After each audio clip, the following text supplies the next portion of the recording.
Joe Valachi, hitman for the mob. And the first man to break Omerta, the Mafia's code of silence. Valachi was the first to give the world the phrase, La Cosa Nostra. Valachi was the first to reveal the names of the bosses and their soldiers. He explained the Mafia's structure, their rituals and secrets. It was the first time anyone could pull back the curtain or paint the canvas of what it was like. Valachi was the first to expose their bloody history of killings and executions. And knew where the bodies were. You lived by the gun and by the knife, and you died by the gun and by the knife. Valachi was the first to blow the lid on a secret empire worth $40 billion a year. And his revelations would change the nature of the battle between the FBI and the Mafia forever.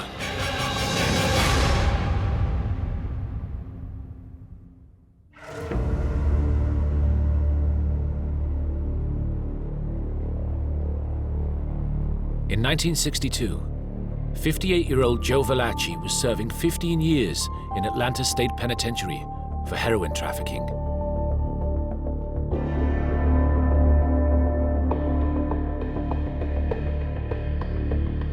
And inside with him was his Mafia boss of 30 years, Don Vito Genovese, head of one of the most powerful crime families in America.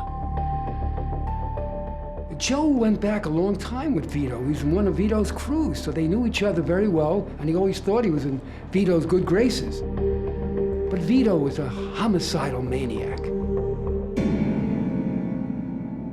One day, Vito Genovese arranged for Valachi to be his cellmate. Genovese could do this because he controlled the prison wings with fear and intimidation.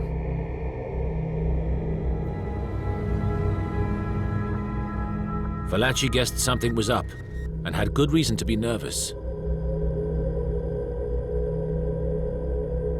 Genovese believed that Valachi had put him in prison after squealing to the Federal Bureau of Narcotics. One night, Genovese turned to his cellmate. You know, we take a barrel of apples, and in this barrel of apples there might be a bad apple. Well, this apple has to be removed, and if it ain't removed, it would hurt the rest of the apples.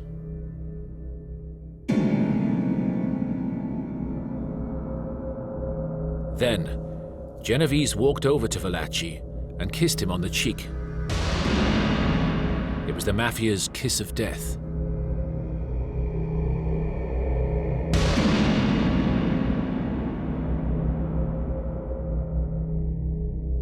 To let Valachi know he was the apple to be removed. Joe Valachi knew what this meant. It meant he was now going to be killed. One way or the other, Vito was out to get him.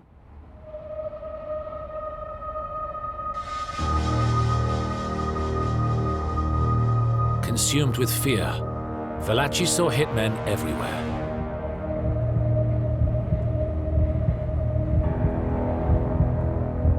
On the morning of June the 22nd, 1962, he was out in the yard when he saw 3 prisoners coming towards him.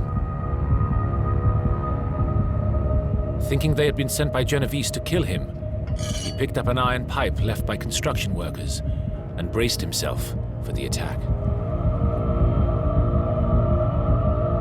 Then, another inmate approached him. Valachi swung into action.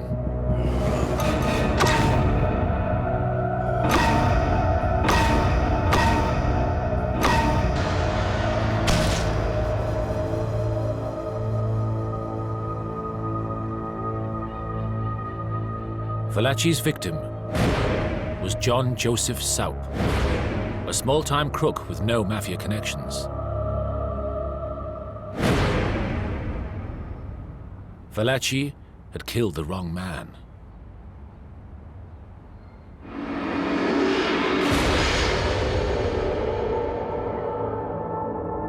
And he was now facing the death sentence for murder. Here he is, he's trapped, there's no way out for him. So he sends word to the federal authority that he's willing to sing, come a canary. To save his skin, Valachi got word to the US Justice Department that he was willing to talk about the Mafia.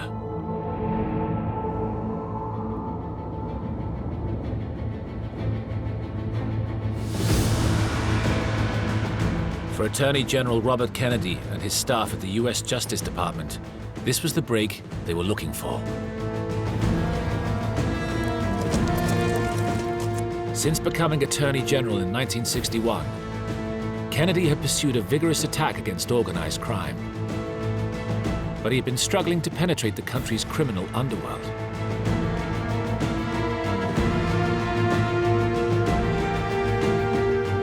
Now, for the first time in the history of the Mafia, an insider was willing to talk.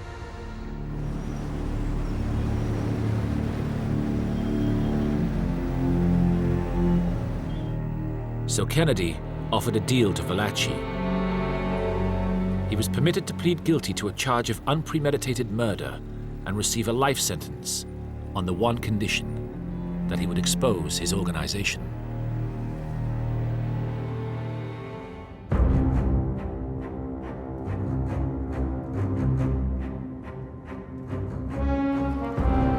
On July the 17th, 1962, Valachi was secretly taken out of Atlanta prison and flown to Westchester County Jail, just outside New York.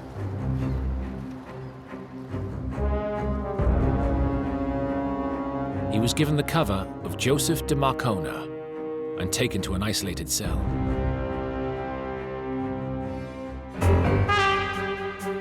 FBI agent James P. Flynn was sent to interrogate Valachi and find out what he knew. Flynn came in and he was tough. He told Valachi, listen, either you tell us what we want to know, or you're no value to us and there's no deal involved.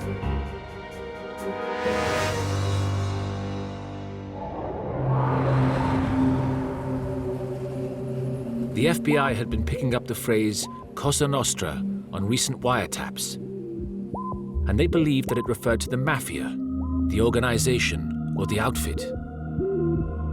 But they weren't sure.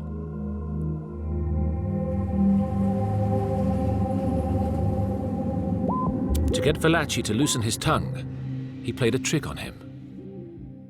Flynn bluffed Valachi. He said, what, we know all about Cosa Nostra. Thinking the FBI had a deeper knowledge of the Mafia than they actually did, Valachi began to talk. And he, for the first time, revealed what it really meant.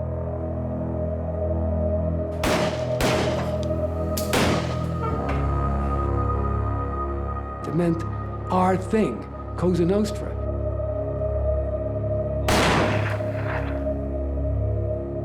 And he told Flynn, we never call ourselves Mafia. Flynn started to pump Valachi for names, dates, and information.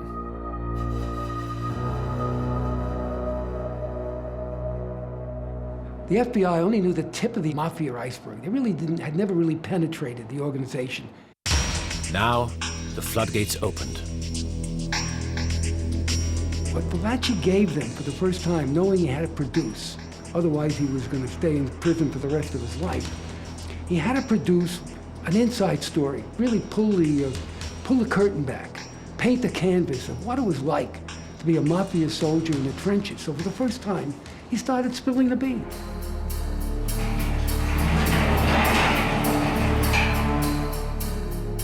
Valachi began to reveal the organizational structure of the Mafia. Based on his information, Flynn drew up charts to illustrate how the Cosa Nostra is divided into family units. Each with a boss, an underboss, and lieutenants and soldiers beneath them.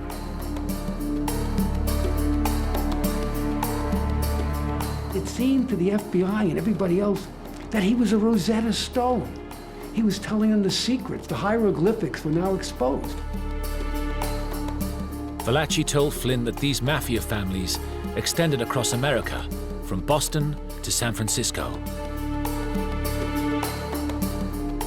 And for the first time, the FBI got a picture of the Mafia's enormous scope and activities.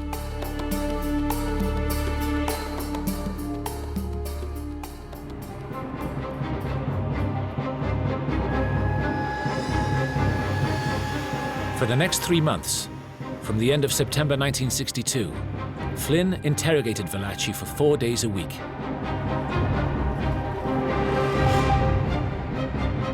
An average session would last about 3 hours, and then Valachi would become irritated and difficult to handle.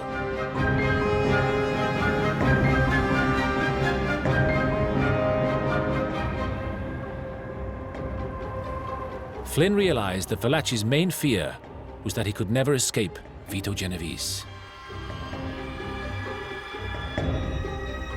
Scarcely a day went by without some reference to his former boss. At times, Valachi would lose courage altogether, thinking he was going to die. What good is it that I'm telling you? Nobody will listen. Nobody will believe. You know what I mean? This Cosa Nostra, it's like a second government. It's too big. I'm a dead man already, and I know it.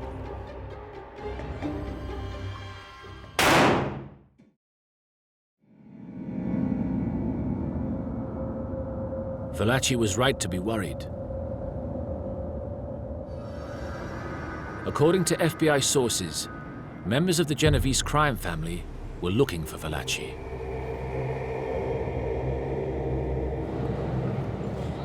From his cell, Vito Genovese had put a price tag of $100,000 on Valachi, and now the mob had traced him to the New York area.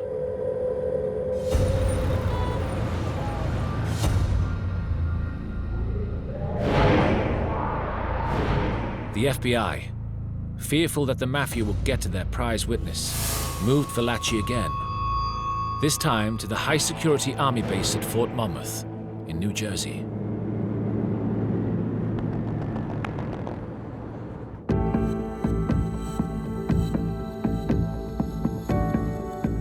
By the spring of 1963, Valachi wanted to go public and was keen to expose the powerful criminal organization that he blamed for ruining his life. Bobby Kennedy became aware of his potential as a person who could publicize how big and how important the Mafia was. But Kennedy had huge concerns about Valachi's credibility. For the past 30 years, he'd been a ruthless Mafia hitman.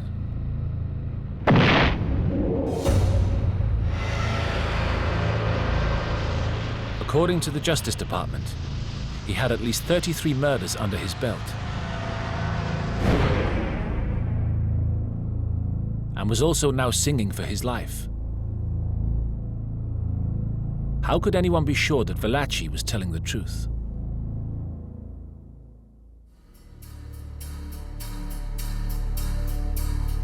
So the FBI decided to use it to test his credibility. Flynn had gathered material for the New York City police during his interrogation of Valachi.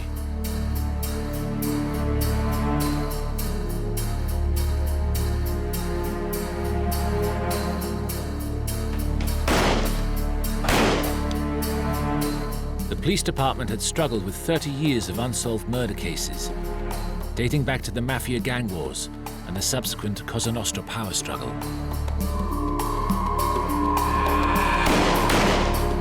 Using Valachi's accounts as a guide, the intelligence unit searched the department's files in a precinct-by-precinct operation,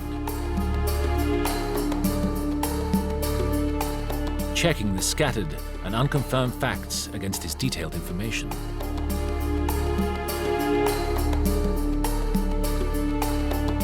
They found that Valachi's version of the gang slayings and killings including the dates, locations, and the circumstances, could all be verified.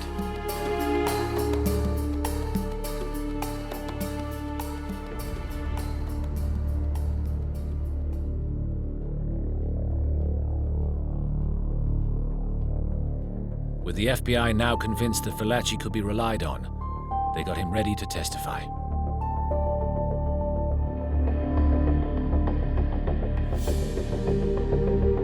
In September 1963, Valachi was flown to Washington to face an investigating Senate committee on organized crime across America.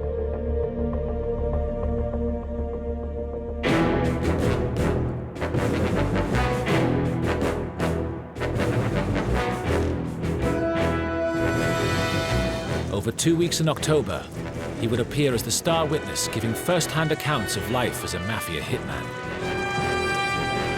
The hearings were broadcast across the country and became a national event. Go right here, please. Go. Go, right there. Go, wait, go. The United States is a new country. We don't have mythology the way older countries had. We had cowboys and Indians, and we had racketeers.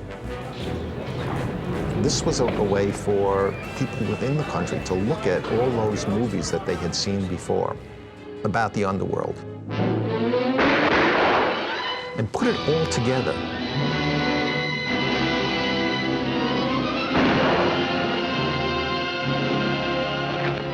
I think the public was fascinated by it. The nation's underworld gets the unwelcome spotlight of publicity as the Senate's Investigation Subcommittee begins new hearings on crime. Arkansas Senator McClelland is at the helm. Attorney General Robert Kennedy paints a grim picture of the rise of lawlessness under the Cosa Nostra, or Mafia. This he describes as the government of organized gambling, narcotics peddling, extortion, racketeering, and controlling of certain trade unions. He says the income runs into billions.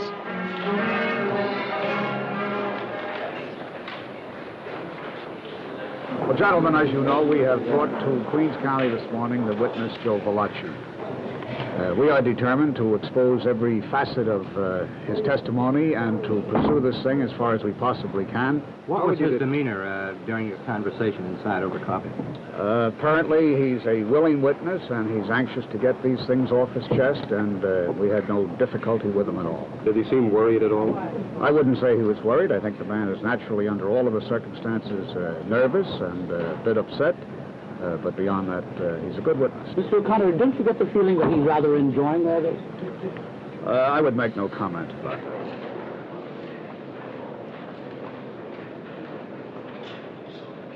As the hearings got underway, Valachi was asked why he had murdered another inmate in Atlanta prison. Why did you decide to kill him at that time, at that spot? Because he's the guy I spotted at that time. In other words, I felt that was my last day, in plain English, Senator. I felt that was my last day.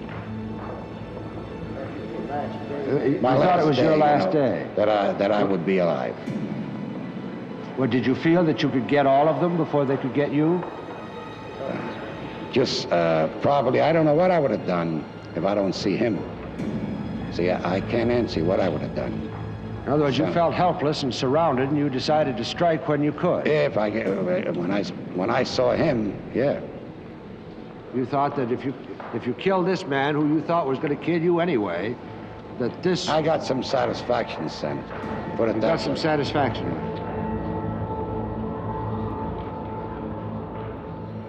Despite all the razzmatazz surrounding this public event, Valachi's testimony was a stark reminder that he was a cold-blooded killer.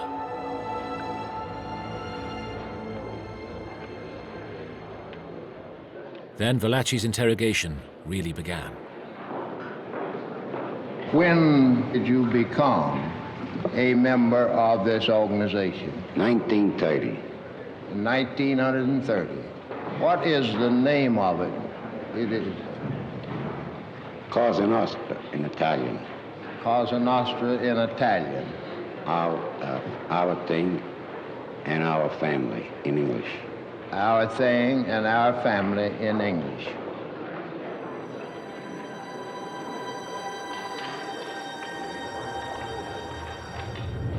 Valachi then revealed how he came to join the Mafia.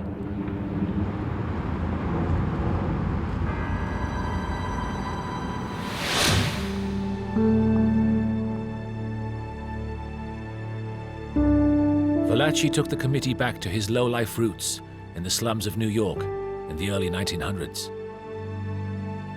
His parents were from Naples, and they had 17 children. Only 6 survived. By the time he was 18, he was the driver with a notorious gang called the Minutemen. They robbed hundreds of clothing and jewelry stores between 1919 and 1923, smashing shop windows and grabbing whatever they could before the cops came. But one day they were caught, and Valachi was sent to the infamous Sing Sing prison on the Hudson River.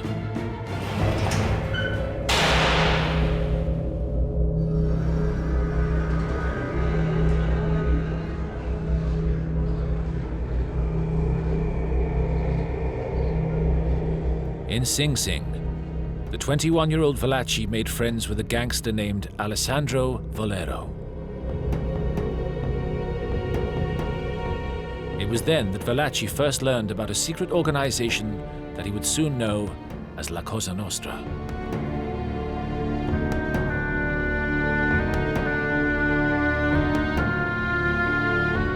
And Valachi wanted to be a part of it.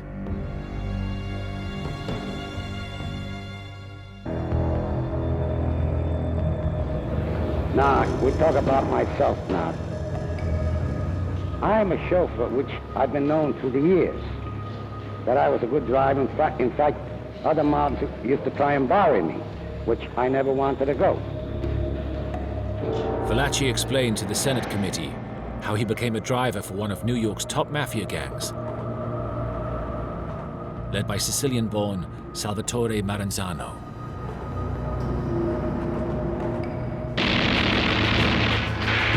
It was 1929, and Maranzano was locked in a bloody power struggle with his rival, Giuseppe Masseria.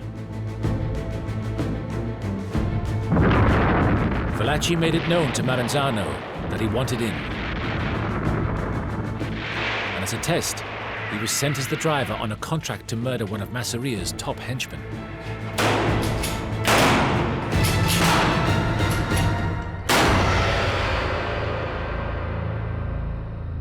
After the hit, Valachi got the call. He was going to be a made man, or a soldier in the Mafia.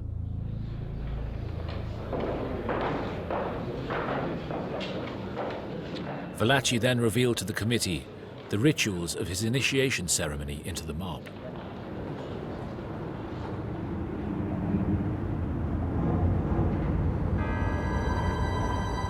Valachi described how he was driven to a country house about 90 miles from New York.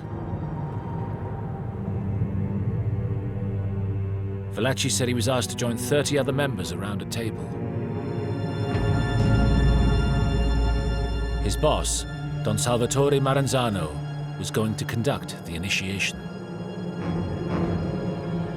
He told him how you got inducted, omerta, the whole code. That once you became a member, you could never leave. How you had to either become an earner or be a hitman, kill somebody before you could even be qualified to be an inductee.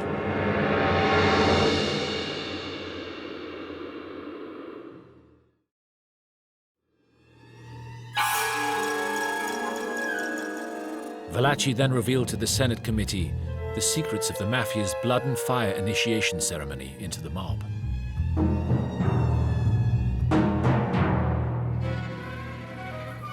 Well, he had the knife and the gun on the table. He went on to explain that you live by the gun and by the knife, and you die by the gun and by the knife. Did you have a full understanding of what that meant at the time? Yes, I did. It meant that you was what?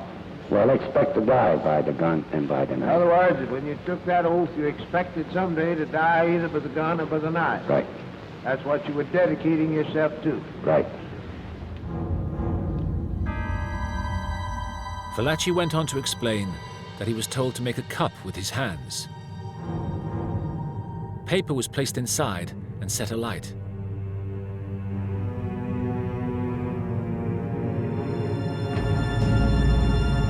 He was then asked to move it from side to side and told that he would burn like the paper if he betrayed the secrets of the Cosa Nostra.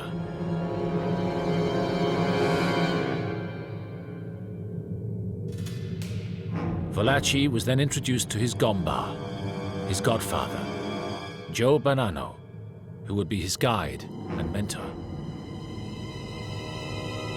Bonanno asked Valachi for his trigger finger.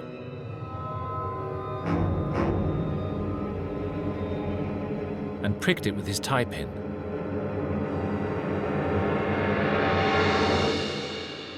He then pricked his own and placed it against Valachi's. Maranzano then announced that they are all family now. All right, then what happened?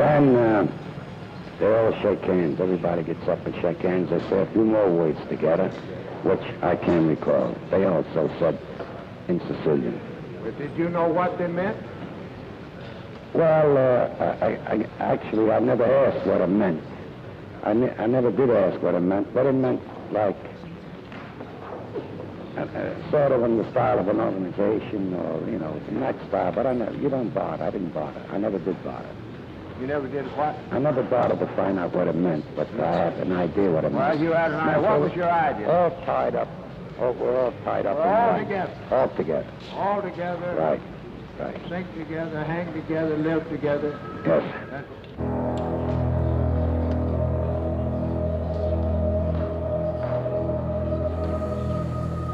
Valachi's revelations explained why this secret organization had managed to remain hidden for so long.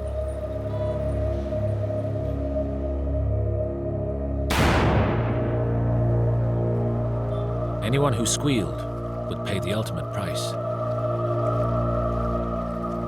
Fear had preserved the silence for 30 years.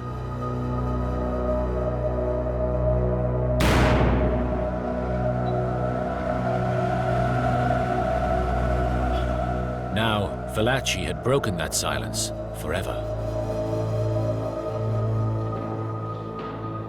Senator, can I say something, Senator? Yes. As to what I'm telling you now, I need to go no further to say nothing else. This is what I'm telling you, what I'm exposing to you and the press and everybody. This is my doom. This is the promise I'm breaking. Even if I talk, I should never talk about this, and I'm doing so. The mob, of course, was horrified. And, you know, in the past, they had been able to reach people in prison and kill them. And they thought somehow if they offered enough money, somebody would be willing to try to bump them off. With Genovese's contract of $100,000 hanging over Valachi's head, there were now real fears of a direct attack on the Senate hearings. What can you tell us about this threat, Jim? Well, over the weekend, we received information from the FBI that their information was to the effect that the bomb would be placed in the room this morning, and also that there might be one or several persons here with guns who would attempt to assassinate the witness. And what precautions have you taken? I don't think we ought to talk about it. How about Mr. Valachi? Did you tell him about it? No, we didn't. Well, there was supposedly a report that somebody was going to try to shoot you or put a bomb in here or something. Where'd they get that? What do you think about the Yankees and the Dodgers the other day? I don't know anything about it. How do you feel about it? I might feel, I'm in the same position from the beginning. I'm hot from the beginning. You understand what I mean? Don't make any difference.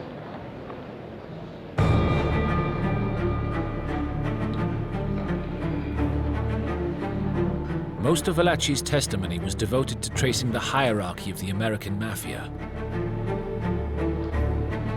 Valachi explained to the Senate committee how the smooth-working mafia organization of today evolved from the warring street gangs and power struggles of the early 1900s. Valachi took the committee back to a meeting in 1931 when Sicilian boss Salvatore Maranzano took control of the New York Mafia.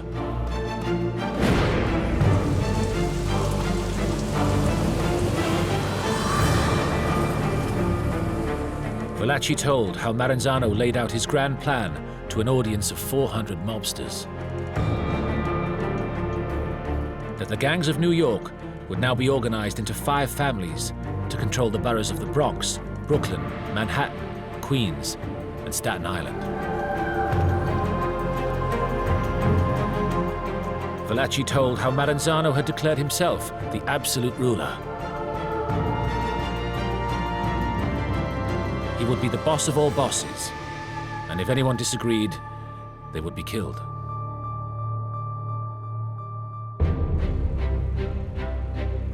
Valachi then explained how one man did disagree.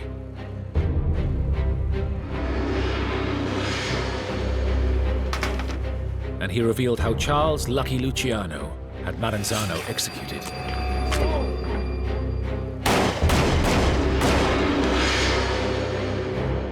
Luciano then introduced a more democratic form of leadership. He eliminated the boss of all bosses and created the Commission, effectively a board of directors to resolve mafia disputes. And this led to an era of peace, cooperation, and prosperity.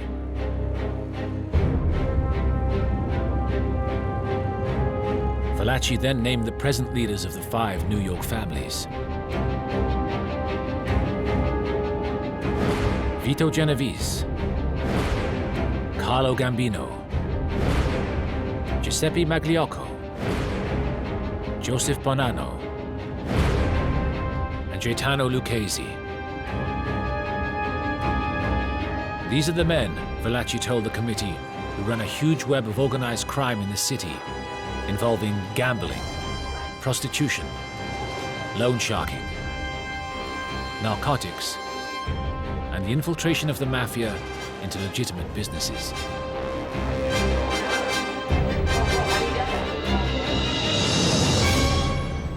And about how many soldiers would usually be under a boss? Well, Vito Genovese has about 450. 400? In and around that. Yeah. 450? About 450. Could be even 500. Valachi then revealed the names of over 130 members of the Genovese crime family and identified members of all the other New York families, claiming to know 289 mafiosi. All was laid out for the committee on 5 huge family charts. I think what Valachi did was explain what the FBI had and didn't know they had. Frequently, people in the mob and in other areas of criminal activity know others by nicknames. They may know their faces, but they don't know their actual names. To the extent that we now had law enforcement had their actual names, we probably learned that for the first time. But other than that, I think Valachi's testimony pretty much stands on its own. I mean, and it has been proven accurate over time.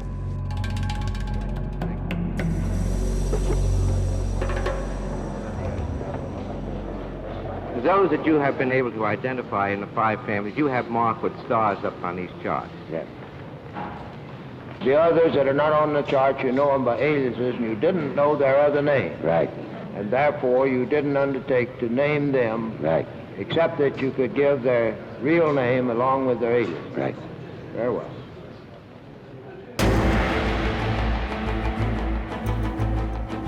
He was the one who exposed it all. The families, the names of the people, the levels of authority, starting with the capo di tutti i capi down to the soldiers. But there were some critics skeptical of Valachi's testimonies, believing that as a foot soldier, he wouldn't have been privileged to any information relating to Cosa Nostra's inner circle.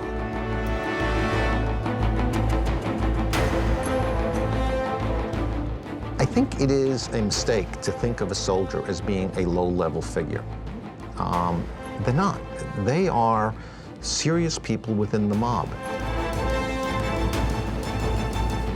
The only people above a soldier in a direct line of authority is the capo and the boss.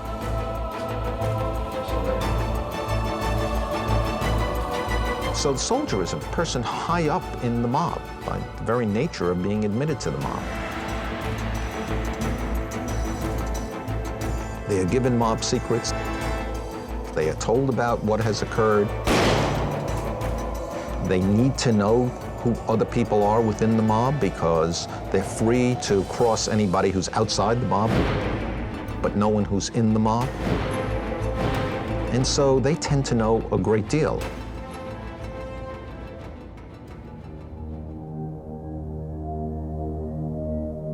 Valachi used his testimony to get back at Genovese.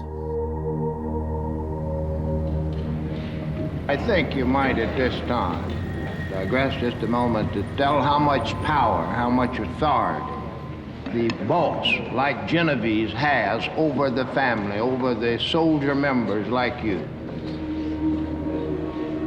Senator, I happen to know Vito's power.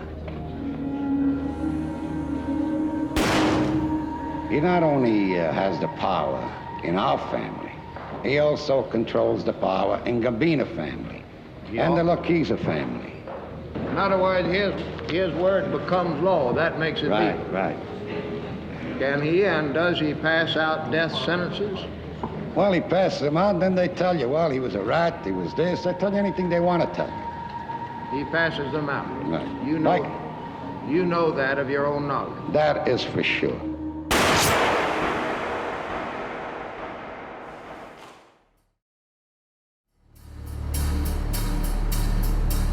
Valachi's testimony was a goldmine.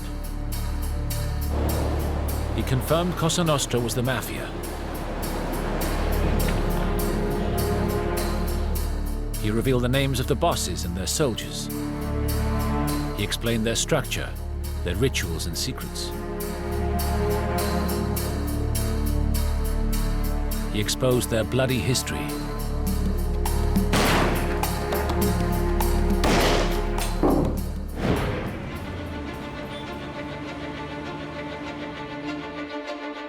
Above all, Valachi's testimony gave the FBI the targets and led to a change in priorities. By 1963, the FBI's New York office had increased the number of its agents specializing in organized crime from 4 to 140.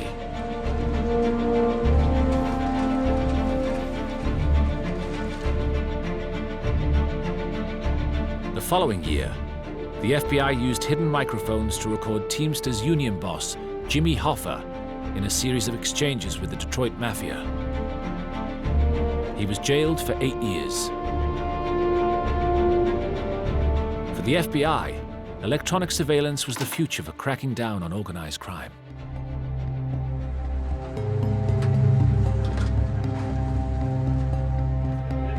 I remember as a young agent, as a young organized crime agent in the early 1970s, all over the country we did wiretaps of the interstate gambling operations that flourished and were controlled by the Mafia.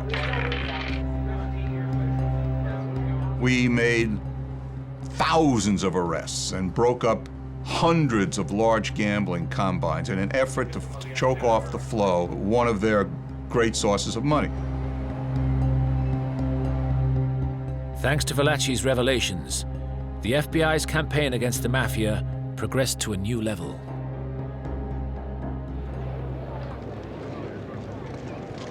Critically, for Attorney General Robert Kennedy, it was just the beginning. The disclosures of Joseph Valachi and of others with knowledge of criminal operations in various parts of the country have helped to give us unprecedented understanding of how these operations work. Valachi was the first really important cog in bringing down and destroying, or at least wounding, the Mafia in America. Without him, it might have taken another 15, 20 years, because there were no defectors. Even though he was low-ranking, he still knew enough to sensationalize his story and to get the public really alerted and warned about the threat of the Mafia.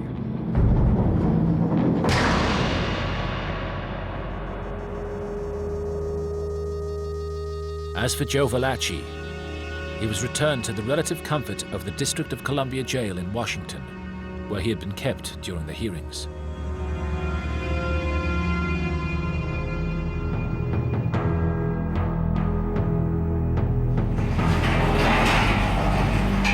Robert Kennedy, ever shrewd, believed Valachi had a lot more to offer.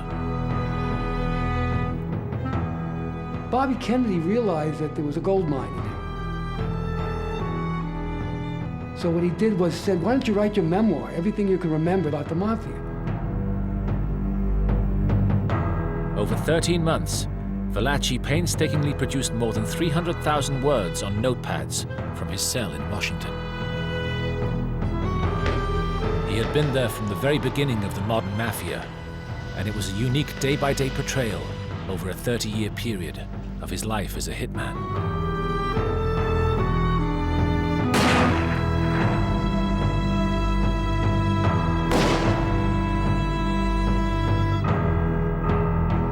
But for someone who had very little schooling, Valachi's memoir was no literary masterpiece. It's unprintable, it's unpublishable, it's unreadable, probably. Kennedy called for a ghostwriter. The Justice Department got a writer, Peter Mass, to sit down, use the memoir, and also discuss Valachi's life with him. This was to form a book which the Justice Department hoped would encourage other informers to come forward. During this period, the department started making plans to reward Valachi for his cooperation, and were even thinking of sending him somewhere to relax in the sun. Bobby Kennedy had some wild scheme that maybe he could find a girlfriend or bring Valachi's wife and put him on some desert island where he could live out the rest of his life. But that was impossible. And he still had a sentence from murdering that fellow convict, the wrong man. But killing the wrong man wasn't the only thing stopping him going to a desert island.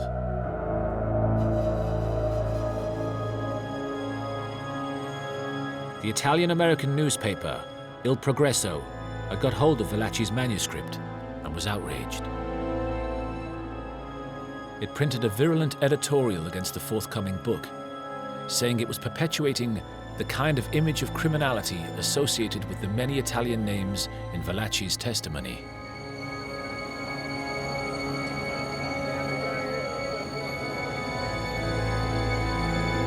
This snowballed into a massive surge from pressure groups proclaiming it would slur all Italian Americans.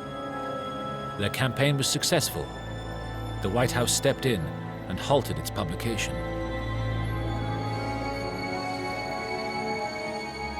Overnight, everything changed for Valachi. He was told the whole thing was off and was hauled out of his Washington comfort zone and transported back into the harsh federal prison system.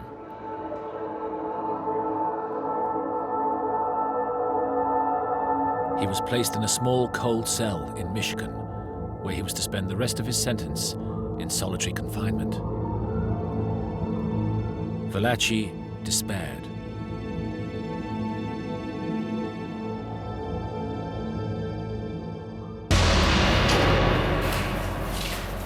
On the morning of April the 11th, 1966, he took the mains lead from his radio and stepped into a shower cubicle.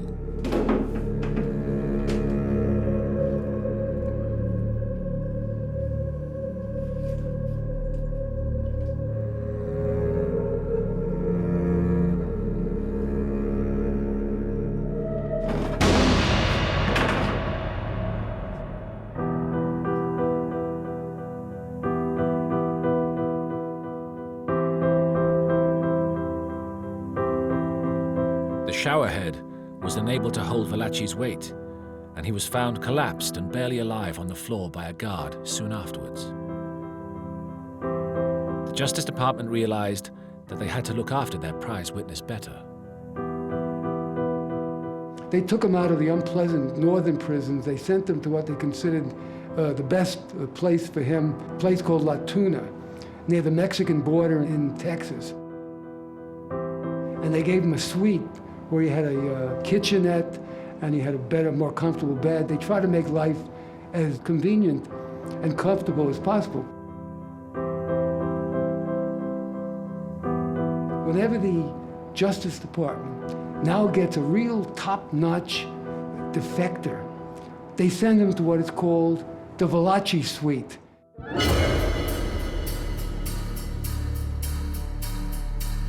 In 1968, and 5 years after he had given away the Mafia's secrets to the world, Valachi finally got to read the book based on his life. It was called The Valachi Papers, and it became a bestseller. Valachi never received a penny from it. The book was turned into a feature film in 1972. Valachi was played by Charles Bronson.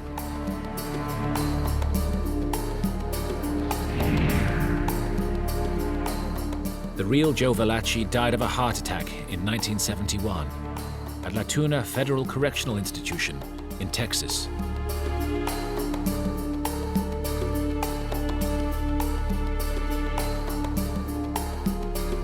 He outlived his Mafia boss, Vito Genovese, by 2 years.